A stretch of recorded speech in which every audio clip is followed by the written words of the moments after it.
Let's talk some Seahawks now. A couple more OTAs this week. Minicamp coming up next week. A little earlier this year, June 9th to the 11th. So the players get a little longer summer break. Everything seems status quo with the team so far this offseason.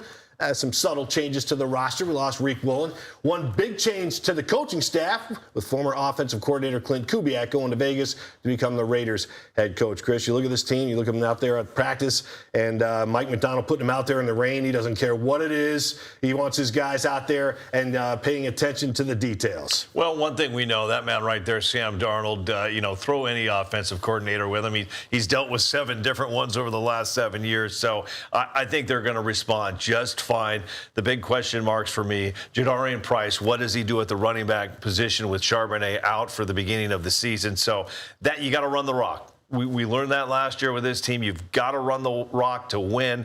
They got the offensive line back, Paul. So we'll see. That's a lot on a rookie. That's a lot on a rookie out of the gates. We know what he did at Notre Dame. Will he be able to carry that on in the NFL? Big question mark to me. The veteran leadership on this team is solid. Safety Julian Love anchors that defensive backfield. He had a lingering hamstring injury last season that limited him to just 7 regular season games. He likes what he's seeing so far. It's a different team for sure. It's a different energy going into the season. All that's changed, but we can still, crack the same jokes. We have a lot of the same guys in the locker room, and the additions that we had, the draft picks, it's been pretty smooth. Everybody's fitting right in. I think our leadership's so strong and the culture's so strong that it's just been really seamless so far. We've heard those lines from so many different players. Culture so strong. And it continues to, I just continue to give credit to Coach McDonald, because I'm telling you what, if I was coaching that team, Paul, and we won the Super Bowl, we'd still be partying. We'd still be celebrating. And the culture. You'd be a horrible coach, Chris. I'd be terrible. I'd be like Major League 2. They're coming off that playoff series. The next season, they're absolutely horrid out of the gates because they're still partying. That would be me. That's why I'm not a coach. That's why I'm sitting right here. And that's why I sit here and give so much credit to Coach McDonald. They win this, they get the Lombardi trophy up, they put the banner up, and then let's move on. Yeah, let's move on.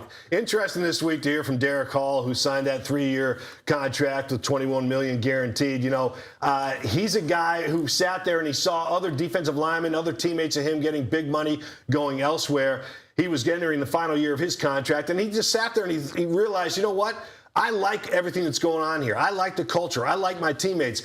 And if you want to go chase the dollar, that's one thing. Mm-hmm. But he also realizes he has to start with a new team, new franchise, new way of doing things, and maybe a coach that he can't stand. So it's like you have to learn new playbooks, all your different teammates. So things change a lot. And I think that it's worth to Derek Hall taking less money and staying in that comfort zone with a great franchise, a winning franchise with a great culture in Seattle. Well, sure. I'm not going to sit here and say, money, it's not, I'd love more money. But there's something to be said about being happy inside. And that's what Derek basically said. I'm surrounded by my brothers that want to play for me. I want to play for them. I have coaches I love. I have an organization I love. You know what? We're going to take a little less money. We're going to stay here and we're going to have some fun.